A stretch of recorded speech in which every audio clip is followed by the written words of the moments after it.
નારદને એમ થયું કંસ બહુ જીવો, એટલે નારદ નારાયણ નારાયણ નારાયણ નામનો ઉદ્ગાર કરતા કરતા બરાબર મથુરામાં આવ્યા કંસ પાસે.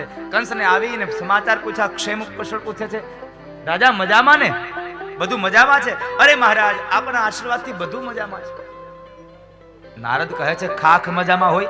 તારી માથે મોતના નગારા વાગે અને તું એમ કે છો હું મજામાં છું? શાનો મજામાં છે તું? પેલી આકાશવાણીના શબ્દો ભૂલી ગયો? અરે મહારાજ મને બરાબર યાદ છે આકાશવાણીના શબ્દો, અને મેં જ્યારથી આકાશવાણીના શબ્દો સાંભળ્યા ને ત્યારથી મને ચેનથી નિંદ્રા પણ નથી આવી. મને નિંદર પણ નથી આવી.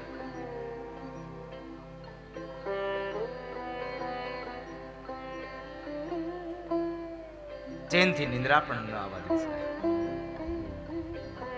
પણ કંસ કહે છે મહારાજ અમને એક શંકા છે કે જે ગોકુળની અંદર નંદ અને યશોદાનો જે દીકરો છે ને એ જ વસુદેવ અને દેવકીનું 8મું સંતાન હોય, આવી અમને શંકા જાય છે. અને ત્યારે નારદે કીધું કે કંસ લાવ તારી શંકાની ઉપર હું સિક્કો મારી દઉં. એ શંકા તારી સાચી છે, એ શંકા તારી સત્ય છે. નંદ અને યશોદાનો દીકરો એ જ વસુદેવ અને દેવકીનું 8મું સંતાન છે. આટલું કહી અને નારદે એને પૂર્ણ ખાતરી અપાવી દીધી. એટલે હવે કંસ તૈયાર થયો. હવે કરવું શું, કેમ મારવાને? સભા બોલાવી અને સભાની અંદર બોલાવ્યા એટલે તમામ વ્યક્તિઓ પોતપોતાના મંતવ્યો આપે. એટલે કોઈક એવું કીધું મહારાજ એને આપણે અહીંયા બોલાવીએ અને આપણે એને અહીંયા મારી નાખીએ. હવે એને ખબર ન પડે જે કાળ હોય અહીંયા આવે એટલે કાળ પોતે ન મરે, કાળ મારીને જ જાય. પણ કંસના મિત્રો એની જેવા હોય. મિત્ર એવો કરવો કે સાચી સલાહ આપે, નકર તો ઘણા આપણને ભેખડે ભડાઈને પછી નીકળી હોત જાય. મિત્ર એવો કરવો સાચી સલાહ આપે. સાહેબ મિત્રની કથા તો આવતીકાલ આવશે એને પોરબંદરના સુદામાની.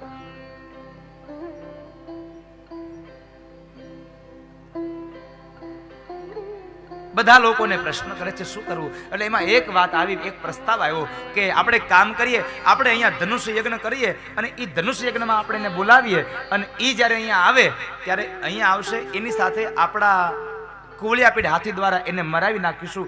કદાચ એમાં બચી જાય તો આપણી પાસે 4 મલો છે, શલ તોશલ ચાણુર અને મુષ્ટિક. આ 4 મલો છે, એના દ્વારા મરાવી નાખશું. આ યુક્તિ તૈયાર થઈ ગઈ. બ્રાહ્મણોને બોલાવ્યા, શુભ મુહૂર્ત નીકળી ગયું, આ બધું તૈયાર થયું અને પત્રિકા લખાઈ ગઈ. પણ હવે એક વાત આવીને ઊભી રહી કે કનૈયાને લેવા માટે કોણ જાય? આબરૂદાર વ્યક્તિ કોણ આવે મથુરામાં કે મથુરાથી કોઈ માણસ જાય અને નંદ બાબા એના છોકરાઓને હારે મોકલે?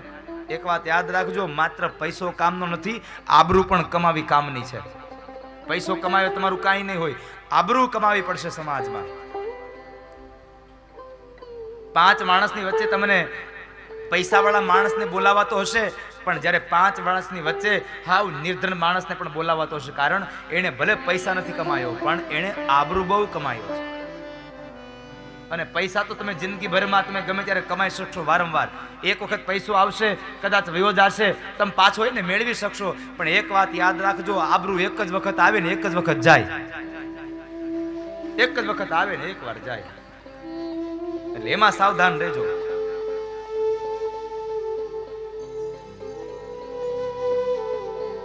સમયાંતરે બધું હોય સાહેબ. મળી દુનિયામાં બદનામી પછી નાસી ગયાથી શું? દુનિયામાં બદનામી મળે પછી તમે ગમે ત્યાં ભાગી જાઓ, એમ કઈ ફેર ન પડી જાય.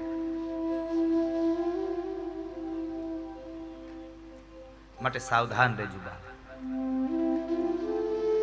આબરૂદાર વ્યક્તિની શોધ થાય છે અને એમાં બરાબર અક્રૂરજી મહારાજ ઉપર નજર ગઈ.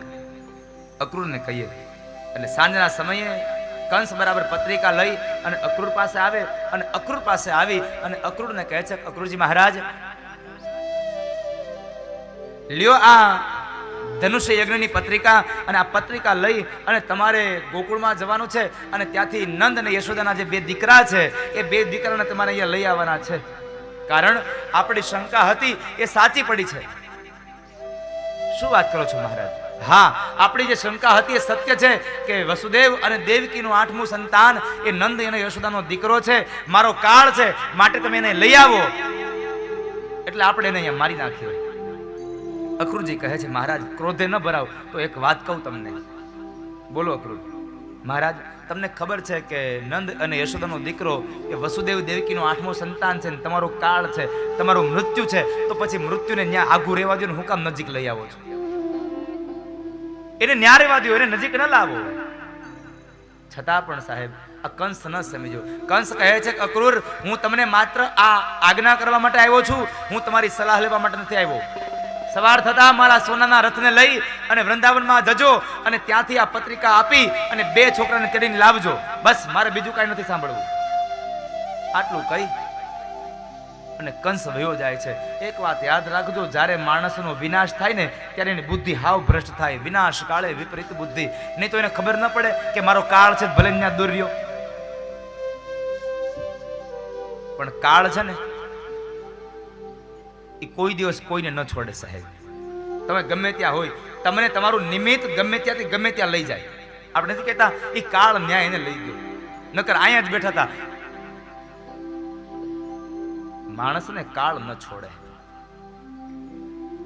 એકવાર યમના દૂતોએ યમરાજાએ દેવર્ષિ નારદને કીધું, નારદ સાંભળ્યું? બોલો બોલો. આજે મને એમ થાય છે કે આ પોપટનું મૃત્યુ અહીંથી હજારો માઇલ દૂર સુધી આ પોપટનું મૃત્યુ છે.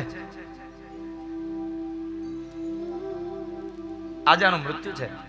નારદ કહે છે હું આને નહીં મરવા દઉં.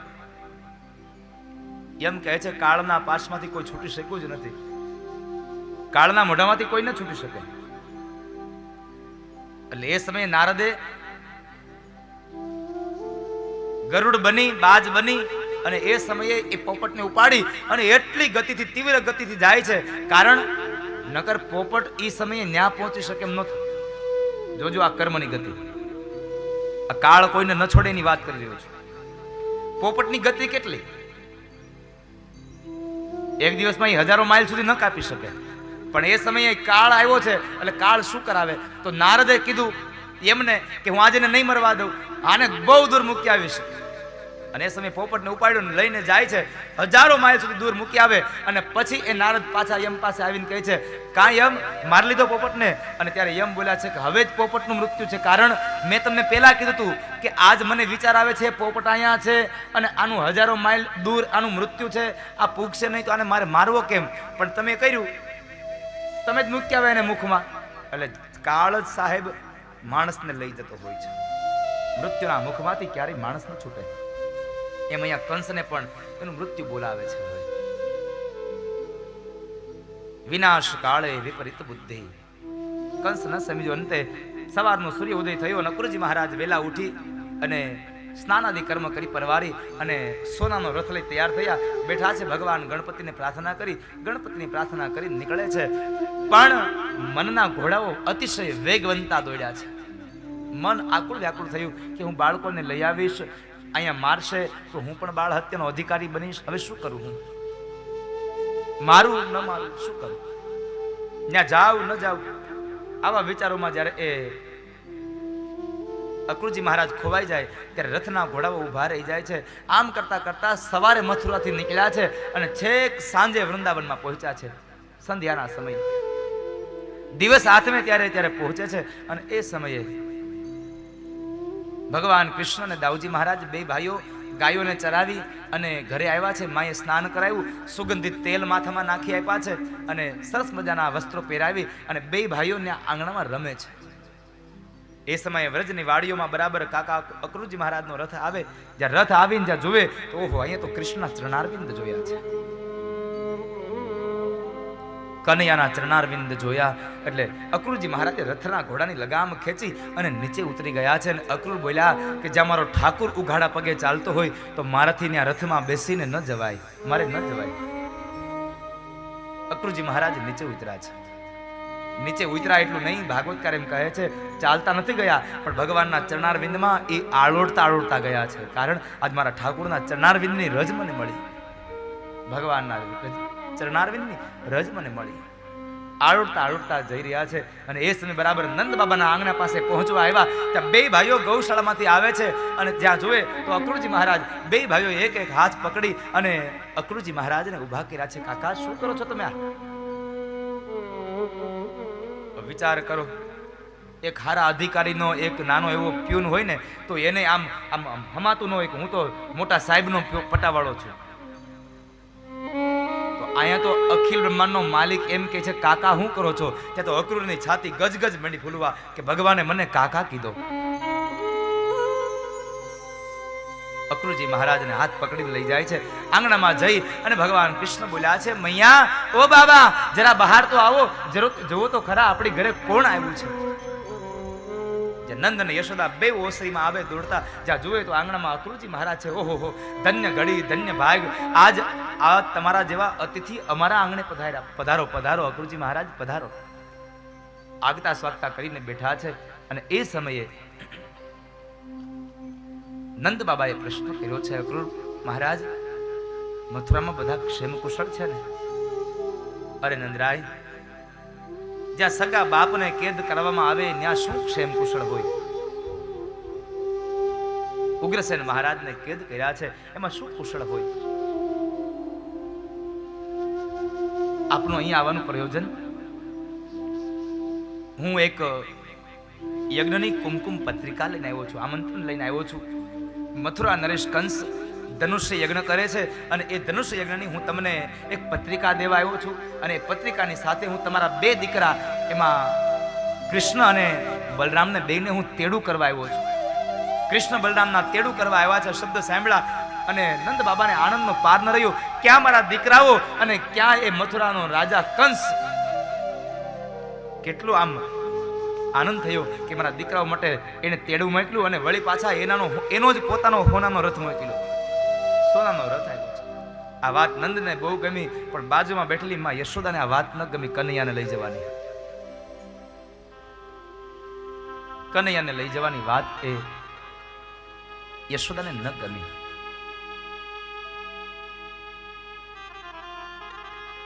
યશોદા કહે છે, નંદરાય મારી વાત સાંભળી લ્યો એકવાર. તમારે જાવું હોય તમે જાજો, સાથે બલરામને લેતા જાજો, ગામના ગોવાળોને સાથે લેતા જજો. તમારે જે કોઈને જાવું હોય એ બધાને જવાની છૂટ છે. મારો કનૈયો કોઈની સાથે નહીં આવે, કારણ મારો કનૈયો મારી આંખથી અળગો નહીં થાય. નંદ બાબા કહે છે, યશોદા શું બોલો છો તમે? આ જરા વિચારો તો ખરા. ક્યાં મથુરા નરેશ કંસ અને ક્યાં આપણા દીકરાઓ એને લેવા માટે આ રથ આવે. હવે આનાથી વિશેષ માન સન્માન કયું હોય? જવા દેવા જોઈએ. યશોદા આવા તમે દુઃખી ન થાવ. યશોદાને બહુ સાંત્વના આપીને શાંત કર્યા છે અને અંતે સાંજનું ભોજન કરી પરવારી અને નંદ બાબા કહે છે, કનૈયા અતિથિને એના ઓરડામાં મૂકી આવો, કારણ સવારના નીકળ્યા હશે, થાકી ગયા હશે. અક્રૂરજી મહારાજને લઈને અતિથિ ભવનમાં જાય ભગવાન કૃષ્ણ. ત્યાં જઈને કહે છે, કાકા લાવો તમારા પગની સેવા કરી દઉં, કારણ કે તમે થાકી ગયા હશો, પગ દબાવી દઉં. અરે પ્રભુ, પગની સેવા તો મારે કરવાની હોય ને તમે મારા પગની સેવા કરો. અને ત્યારે બે હાથ જોડી અને અક્રૂર ભગવાનને પ્રાર્થના કરે છે, પ્રભુ મારે આપને એક વાત કરવી છે. બોલો અક્રૂર કાકા શું કહેવું છે? પ્રભુ આ ધનુષ્ય યજ્ઞનું આયોજન થયું છે ને, પણ એની પાછળનો હેતુ કંઈક બીજો છે. હો તમે ન આવો તો સારું. અને એ સમયે ભગવાન બોલ્યા છે, અક્રૂર કાકા તમે જરાય ચિંતા કરોમાં એકદમ શાંત બની નિર્ભય બની અને આરામથી નિંદ્રા કરી લ્યો, કારણ મને બધી વાતની ખબર છે.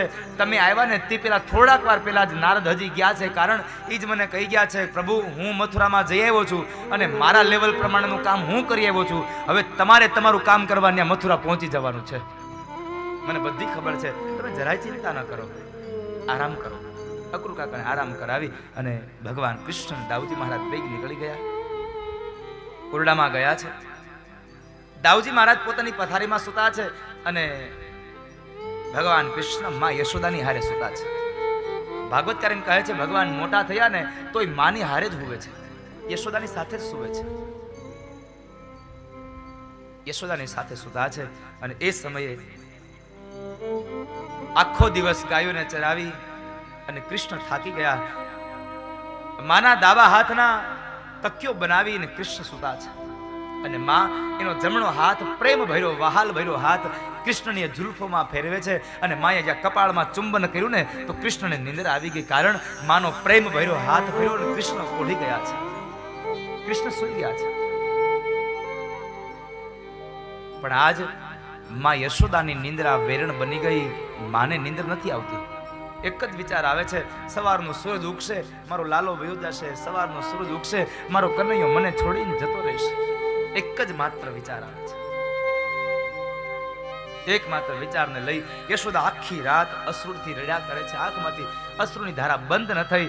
મહાપુરુષો એમ કહે છે કે યશોદાએ રડી રડી અને પોતાના મસ્તક નીચે રહેલું ઓશિકું આખું ભીંજવી દીધું છે. આંસુડાથી શાંત ન થયા. સવારમાં ઉઠીને પોતાનું કર્મ કરે છે.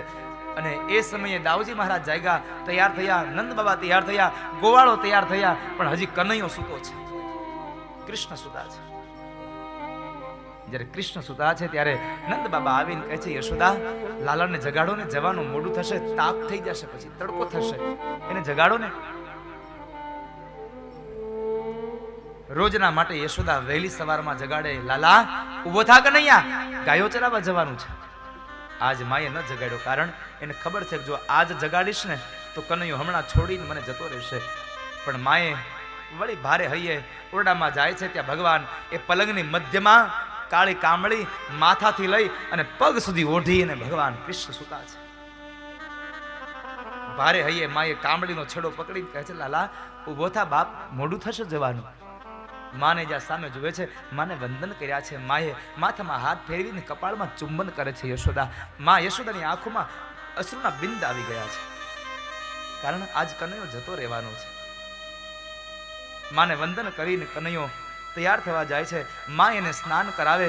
સ્નાન કરાવ્યા બાદ માં એને આજ શૃંગાર રચે છે.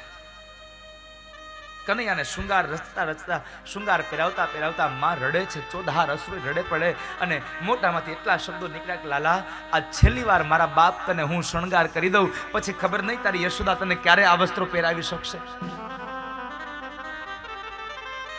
ચોધાર અશ્રુ યશોદા રડે છે. શૃંગાર પૂરો થયો એટલે કૃષ્ણ બોલ્યા છે, માં મારો શૃંગાર થઈ ગયો? હા લલ્લા શૃંગાર થઈ ગયો. અને ત્યારે કૃષ્ણ કહે છે, માં તો મારી ગુંજાની માલા ક્યાં છે? હજી મારી ગુંજા માલા ક્યાં છે? હજી માએ રડતી આંખે કનૈયાના કંઠની અંદર ગુંજાની માલા પહેરાવી છે. મહાપુરુષોને ભાગવતકાર કહે છે, તમે કનૈયાને ગમે તેટલો શૃંગાર કરો, કદાચ ચાહે સોનાના ઘરેણા પહેરાવી દો, પણ જ્યાં સુધી તમે ચણોઠીની માળા ન પહેરાવો ને ત્યાં સુધી મારા કનૈયાનો શૃંગાર અધૂરો રહે છે. સાહેબ, કનૈયાનો શૃંગાર અધૂરો હોય છે. શૃંગાર રચે છે.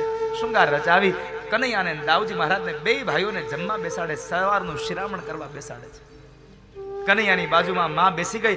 એક હાથમાં કાસાની તાંસળી છે અને એક હાથની 5 આંગળીઓથી એક માખણને મિશ્રી લઈ અને કૃષ્ણની આંખ એ હાથમાં ખવડાવી અને મોઢામાં ખવડાવતી જાય. અને ચોધાર અશ્રુએ યશોદા રડતી જાય અને કહે છે કે લાલા આ છેલ્લી વાર તને જમાડી લઉં મારા બાપ, પછી ખબર નહીં તારી યશોદા તને ક્યારે જમાડી શકશે. આંખમાંથી અશ્રુની ધારા સાથે યશોદા રડતા રહ્યા છે. અને એ સમયે નંદ બાબા બોલ્યા છે, યશોદા હવે જલ્દી કનૈયાને મોકલો ને, મોડું થશે. કૃષ્ણને મૂકવા માટે યશોદા નીકળે છે ઘરમાંથી. ઓરડામાંથી કૃષ્ણને લઈને નીકળે છે. કનૈયાનો હાથ પકડ્યો છે માં યશોદાએ. આંગણામાં આવે છે, બરાબર એ રથ તૈયાર થયા છે, વેલડાઓ તૈયાર થયા, ગોવાળો તૈયાર થયા છે. બધી ગોપીઓ આવી અને કૃષ્ણ એ નંદ બાબાના આંગણામાં બધી ગોપીઓ રડે છે આજે, કારણ કૃષ્ણ જઈ રહ્યો છે, કનૈયો જાય છે આજે. આંગણામાં આવી અને એ સમયે જ્યારે ભગવાન જવા માટે નીકળે ત્યારે માને વંદન કરે છે. એટલે માં 2 હાથીનું મસ્તક પકડી અને કૃષ્ણના કપાળમાં ચુંબન કરે છે. કૃષ્ણના કપાળમાં ચુંબન કરી અને કનૈયાને બાથ ભીડીને માં યશોદા રડી પડ્યા અને એટલું બોલ્યા છે, લલ્લા માર્ગમાં નંદ બાબાને હેરાન ન કરતો લાલા. હા માં, નહીં કરું હેરાન. લલ્લા જેમ અહીંયા વ્રજની ગોપીઓને હેરાન કરીને એ મથુરાની સ્ત્રીઓને હેરાન ન કરતો, તોફાન ન કરતો ક્યાંય. માએ શિખામણ આપી છે બધી. હા માં, નહીં કરું તોફાન. માને વંદન કરીને કૃષ્ણ જવા જાય. માં ફરી પાછા કૃષ્ણને બાથ ભીડી અને રડી પડ્યા. કનૈયાને મીંડા ચુંબન કરવા. આંખમાંથી ચોધાર અશ્રુની ધારા વહે છે યશોદાની. કૃષ્ણ જવા જાય પણ હજી રથની પાસે પહોંચે ને ત્યાં કૃષ્ણના પગ થંભી ગયા છે. ચારેય દિશામાં કૃષ્ણ નજર કરે છે, જાણે કૃષ્ણની આંખો કોઈકને શોધી રહી છે. ગોપીઓ ચોધારાસુરે રડે છે. કૃષ્ણની આંખ સદૈવ માટે ચારે કોર ફેર્યા કરે છે, કારણ કોઈકને ગોતે છે કૃષ્ણ. આજે એક ગોપી આવીને કહે છે કે એ કનૈયા શું ગોતે છે? કૃષ્ણ કઈ બોલ્યા નથી, બસ માત્ર મૌન રહ્યા છે. પણ ગોપી સમજી ગઈ કૃષ્ણ રાધાને ગોતે છે. અને એ સમયે ગોપી કહે છે કે લલ્લા,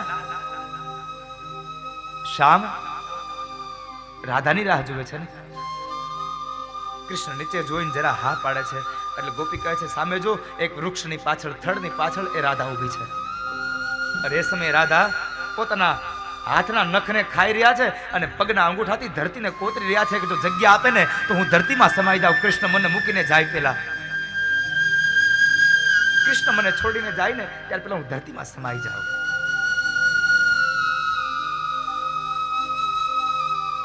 એ સમયે કૃષ્ણ રાધા પાસે આવે છે. રાધા ચોધાર અસુરે રડે છે. એક શબ્દ બોલ્યા નથી રાધિકા.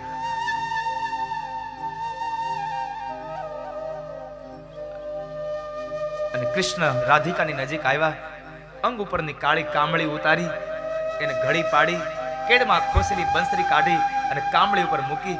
અને એ સમયે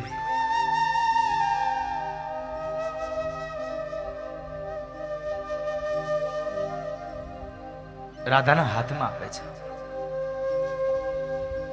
આ થોડી વાર માટે બેનો બધા બેસ જાવ ને, પછી દર્શન કરવા જજો. બેસ જાવ, પછી બેસ જાવ. હું કહીશ તમને બધાને. હો ને? ચાલુ કથામાં કોઈ ઊભા ન થશો, હું જ્યાં સુધી કથા વિરામ ન કરું ત્યાં સુધી.